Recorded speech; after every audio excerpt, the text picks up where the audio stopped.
My name is Paul, and I am the voiceover for a ministry provided to you by Kym Coan at God is Government called Your Daily Bread, taken from Christ's teaching of the Lord's Prayer in Matthew chapter 6, verse 11. This is a daily devotion ministry focused not only on uplifting scripture, but scripture that will grow your spiritual connection with Christ. We hope that you receive these devotions to uplift you, encourage you, but most importantly, advance your knowledge base of the Holy Scriptures.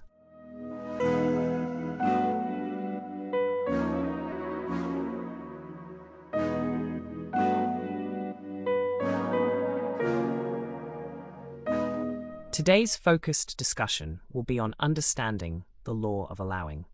From the beginning of the human physical life form, we have entered this realm in a complete struggle of self-existence. This struggle is the center of almost every issue we experience in life itself, whether it is emotionally, financially, government to government, or civilization itself. We have been told from our first day of existence, in some form or fashion, inside our mother's womb, that the world is a bitter place, one of survival of the fittest, competitive in nature, and to get ahead in life, we have to work hard and do it as best we can.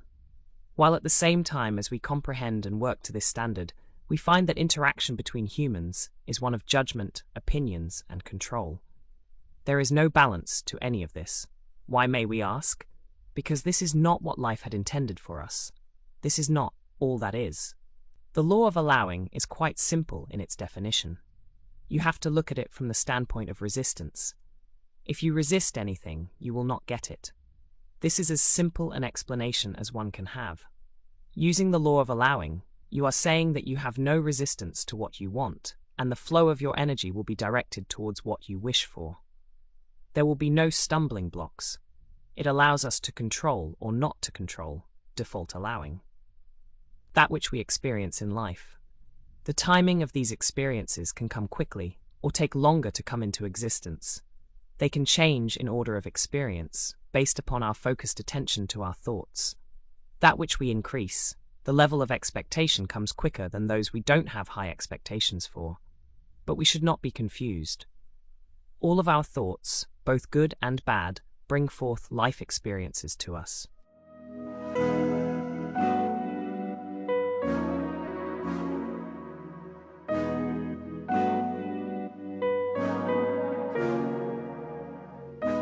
The law of allowing is the most difficult law to get our arms around and sustain its positive existence in our lives. Does it exist on a continual basis with or without us being aware of it?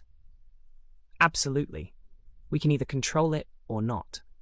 If we choose to control it, then we only allow into our life our wants and desires. And if we don't control it, we get life experiences by default. Unless we are dead, we will have life experiences.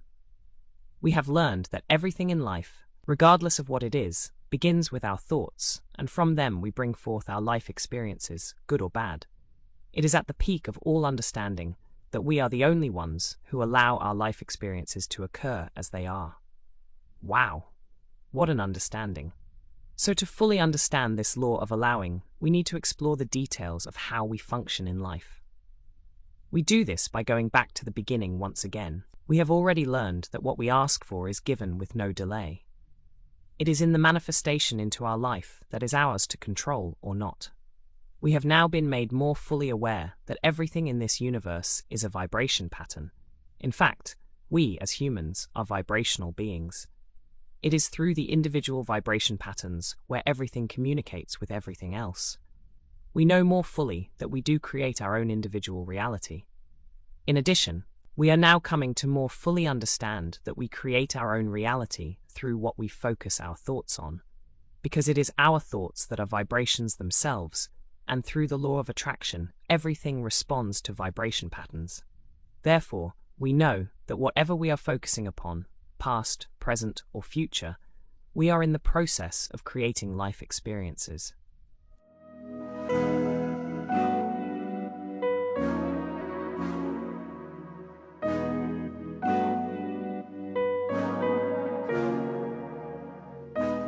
If our attention is focused on a present moment experience, a situation of our past, a particular topic of explanation, or something we are imagining or even fantasizing about, we are offering a particular vibration pattern to the universe, and through the law of attraction, the universe is in like kind responding to that specific vibration pattern. As we focus more and more of our attention or in revisiting that particular subject, the process of attracting other vibrations of the same frequency increases, so that our vibration pattern about that particular subject gets stronger and stronger. Therefore, the more we focus on a particular subject, the more active its vibration patterns become, and the more the universe attracts to us in like vibration. Over time, our maintained focus on this particular subject will result in seeing physical evidence showing up in our life experience, which the universe has matched the essence of the way we have been feeling about whatever particular subject we have been focused upon. It is at this time we call the experience factual or truthful. It is at this time that no one can deny fact or truth, since the physical evidence is right in front of us. While it is fact and truth, it is our individual creation. In the previous devotions, we spoke about the over 10,000 thoughts we have each day, and the ability to control our thoughts for any and all course corrections was in listening or being aware of what our emotional guidance system was telling us.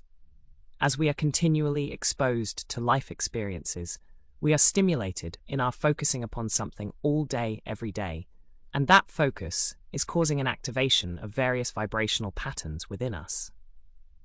Since we know that we are vibrational beings living in a vibrational universe, we then know that each vibration we send out to the universe receives a like-kind response back in the form of attracting more of the same to us.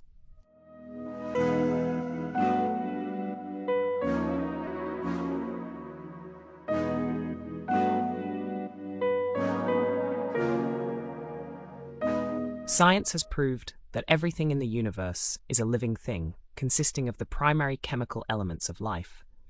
We know then that life requires consciousness, and consciousness is vibration or energy and has the ability to focus. Therefore, we know everyone and everything in the universe is a living entity and is conscious of the things inside and outside of it. It is in the experience of life that through our consciousness that we develop a personal perception of each and every experience. From these experiences, we develop constant preferences as to what we like or not like. It is in these experiences, controlled by our thoughts, whether it be a thought only or a thought with action, where we give birth to our individual wants and desires. These wants and desires have vibration patterns associated with them, which emanate from us as we consider them in our thoughts. It is at this point when we ask for things, and at all times what we ask for is given. Now we ask you to visualize this scenario for a moment. We have over 10,000 thoughts a day, and each has its resultant vibration pattern, and as such, we are sending at a minimum of 10,000 vibration pattern requests to the universe for match. In doing so, the universe answers immediately, but, for us humans, we have not prepared in the slightest about receiving probably even one of our vibration requests. It is at this time that we must realize that collective thoughts produce outcomes. This means that thoughts that produce good feelings produce great results, and thoughts that produce bad feelings produce those unwanted and sometimes disastrous results. For understanding, let's review a simulated day for us and one thought. We have a thought which releases a vibration pattern as a wanted or desired request for a life experience. This request goes from our physical thought to our non-physical spirit, who receives the request and turns its undivided attention to bringing forth into our life experience this request. At this very moment in time, our non-physical self, inner being spirit, instantly becomes a vibrational match to our thought vibration pattern and sends the message out to the universe, our source, who immediately presents back to us our request for immediate manifestation into our life experience. Now, because we do not think in single thoughts that could be dealt with individually, we build our wants and desires as we are releasing the previous want or desire, or as we are moving on to the next want or desire. So, we are building our requests at a vibrational mix of various patterns in our physical self. Because of sending a mixed vibration pattern of our thoughts to our inner being for processing, we are not at a physical vibration match to allow our request to be manifested immediately into our life experience.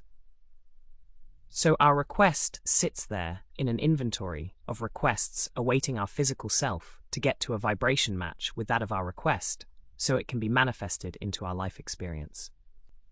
So in order to manifest our wants and desires into our life experiences, it is our job to bring our physical vibration patterns in alignment with our non-physical self, spirit, which can release from our request inventory that match our physical vibration pattern, those wants and desires we have asked for and received.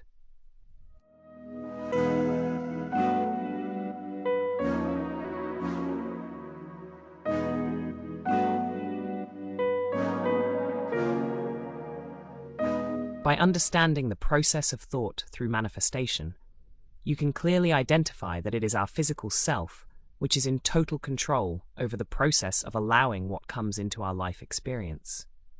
Our requests are immediately made available to us to manifest into our life experience, but we have moved on to our next want and desire.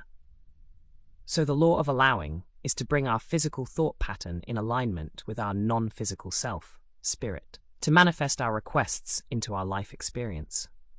This process cannot be controlled by control over each and every thought, but with the interactions with our emotions, our emotional guidance system.